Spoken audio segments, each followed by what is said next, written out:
अस्सलाम वालेकुम friends and welcome to के विड्स चैनल। दोस्तों, जैसा कि आप जानते हैं कि हमारे मुल्क में कुछ पढ़े लिखे अच्छे मुसलमान पेट्रोल चोर मौजूद हैं जो कि आपके बाइक से एनी टाइम ऐसे पेट्रोल निकाल लेते हैं इतने आराम से बगैर किसी झिझक के, जैसा कि आपको घर में प्यास लगे और आपको उधर से पानी निकाल लेते हैं। बहरहाल अल्लाह हम सबको हिदायत दे। तो जब मैंने बाइक नया लिया तो उसमें मुझे कैरियर और सेफ़ गार्ड लगाना के साथ साथ पेट्रोल लॉक लगाने की भी ख्याल था मुझे, लेकिन मुझे नहीं मिला, यहाँ तक कि पिंडी से भी नहीं मिला। और 2018 की बात है ये। खैर मैं फिर बाइक यूँ चलाता रहा, मैंने कहा अल्लाह खैर करेगा। लेकिन तकरीबन साल एक बाद मेरा पेट्रोल चोरी हो गया और जिसने किया उसने इस तरह चोरी किया कि वो पाइप भी जो है ना मेरा ख़राब कर दिया था, उसको काटा और चीरा और मतलब पता नहीं किस तरह उसने चोरी करने की कोशिश की। बहरहाल उसने पेट्रोल निकाल लिया और फिर मैंने ठान ली कि भाई ये पेट्रोल लॉक तो लगाना पड़ेगा। तो इसके बाद फिर भी मैं अभी रिसेंटली गया, पिंडी भी गया, लेकिन मुझे अभी भी पेट्रोल लॉक नहीं मिला यामाहा के किसी मॉडल का भी। मतलब तीनों का जो है सेम ही है, लेकिन नहीं मिला। तो उसके बाद फिर मैंने इंटरनेट पे सर्च किया दराज़ पे, तो उसमें मुझे एक फ्यूल लॉक नज़र आया जो सुजुकी GS 150 और GR 150 को लगता है। तो मैंने उसको बहुत गौर से देखा तो, और अपने यामाहा YBZ का जो फ्यूल लॉक है उसको मैंने देखा तो मुझे सेम लगा। बहरहाल मैंने ऑर्डर करवा लिया और मैंने कहा उसको फ़िट कर लेंगे, इंशाल्लाह फ़िट हो जाएगा। तो मैंने ऑर्डर करा लिया और उसको अल्हम्दुलिल्लाह मैंने फ़िट कर दिया। और कैसे किया वो आपको मैं दिखा देता हूँ। और चलिए बढ़ते हैं वीडियो की तरफ। तो ये इस किस्म का पार्सल था जिसमें ये फ्यूल लॉक आया था और इसकी मैंने अनबॉक्सिंग पहले ही कर ली थी, लेकिन मैंने आपको बस दोबारा वीडियो में दिखाने के लिए दिखा दिया। तो ये फ्यूल लॉक है और ये इसके साथ दो पाइप आ गए, एक रिज़र्व का और एक फ्यूल ऑन का, और ये इसके ऊपर दो सुराख इसमें फ़िट होंगे। और ये कुछ इस तरह से दिखता है।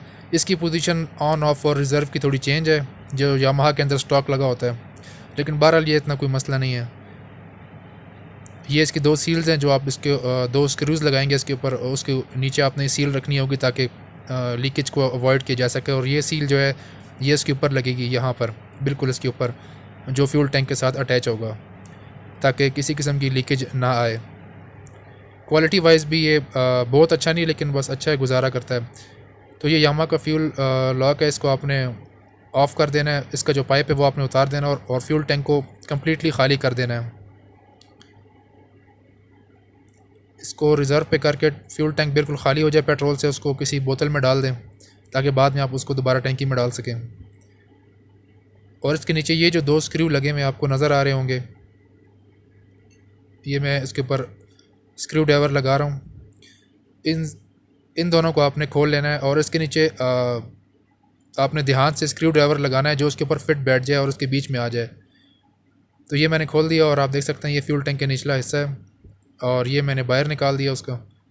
काफ़ी कचरा लगा हुआ था, पेट्रोल हमारे मुल्क में तो वैसे भी बड़ा साफ़ मिलता है, तो खैर ये हालत हो जाती है। तो ये मैंने उसके मुताबिक आपने जिस जिस तरह उसमें पाइप लगे हुए जिस तरीके से, उसी तरीके से आपने इसमें पाइप को सिंपल यूँ ही फिट कर देना है। अंदर आप प्रेस करेंगे तो अंदर फिट हो जाएंगे, लेकिन तरतीब छोटे बड़े की आपने जो स्टॉक फ्यूल लॉक है, फ्यूल कॉक है, उसको देख के लगा देना है। ये मैंने नया फ्यूल कॉक लगा दिया और स्क्रू के नीचे मैंने वो दोनों सील्स रख दिए रेड कलर की, आपको नज़र आ रही होंगी। और इसको आपने अच्छी तरह टाइट करना है ताकि किसी किस्म की पेट्रोल लीकेज ना हो। तो ये कुछ इस तरह दिखेगा और मैंने फ़िट कर दिया है। और इसका जो नीचे फ्यूल फ़िल्टर है वो मैंने उतार के वही पुराना लगा दिया जो यामाहा के साथ अपनाया था, क्योंकि उसकी क्वालिटी अच्छी थी। जो नया ऑर्डर में आया था वो फ्यूल का जो नीचे फ्यूल फ़िल्टर है उसका केस भी और अंदर फ़िल्टर भी दोनों बहुत बेकार क्वालिटी की, तो वो मैंने नहीं लगाया, अपना इसको जेन्युइन लगा दिया। तो ये आप देख सकते हैं। आप थोड़ी देर पेट्रोल खोल लीजिएगा, जो कचरा वगैरह आप सफाई करके साफ़ सूफ करके फिर लगाइएगा। और लगाने के बाद जब आप पेट्रोल खोलेंगे थोड़ा सा कचरा इसमें आएगा तो आपने खोल देना ताकि कचरा उसमें से निकल जाए। पेट्रोल जब साफ़ आने लग जाए तो फिर आपने इसको बंद कर देना। ये आप देख सकते हैं ये इसका अपना स्टॉक जो आया था फ्यूल फ़िल्टर का केस और ये अंदर फ़िल्टर दोनों ही बहुत ही हल्की क्वालिटी के थे, तो बेहतर है कि आप इसको ना लगाएं।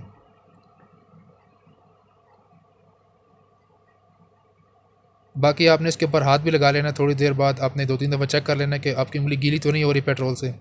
तो पहले मैंने जब टाइट किया तो राइट साइड वाले से हो रही थी, फिर मैंने फुल टाइट कर दिया तो अब लीकेज वगैरह कुछ भी नहीं हो रही। और ये मैंने पाइप वापस लगा दिया है। अच्छा, ये काम करने से पहले बेहतर है कि आप इसका साइड कवर उतार दें और फ्यूल फ़िल्टर उतार दें ताकि आप बआसानी फ्यूल कॉक को खोल सकें, वरना स्क्रू ड्राइवर इसमें सही बैठता नहीं है, मुश्किल होता है खोलना। तो ये बड़े अच्छे तरीके से काम कर रहा है। तो ये हमारा किसी हद तक पेट्रोल अभी सेफ़ हो गया।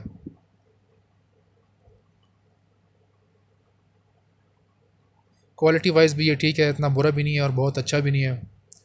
और प्राइस इसकी ज़्यादा है अपने क्वालिटी के हिसाब से, लेकिन मजबूरी थी, अब कहीं से मिल नहीं रहा था तो यही मंगवाना पड़ गया मुझे। दराज पे इसकी प्राइस थी 800 रुपीज़ और शिपिंग 145 रुपये, तो ये मुझे 945 रुपये का यानी 945 रुपीज़ का पड़ गया था। उसका लिंक मैं डिस्क्रिप्शन में डाल देता हूँ, तो आप अगर ख़रीदना चाहें तो वहाँ से ख़रीद सकते हैं और अपने बाइक को छोटे चोरों से बचा सकते हैं। उम्मीद करता हूँ ये वीडियो आपको पसंद आई होगी। के विड्स चैनल को सब्सक्राइब कीजिए और बेल आइकन की घंटी भी प्रेस कर दें। अपना बहुत ख्याल रखिएगा। अल्लाह हाफिज़।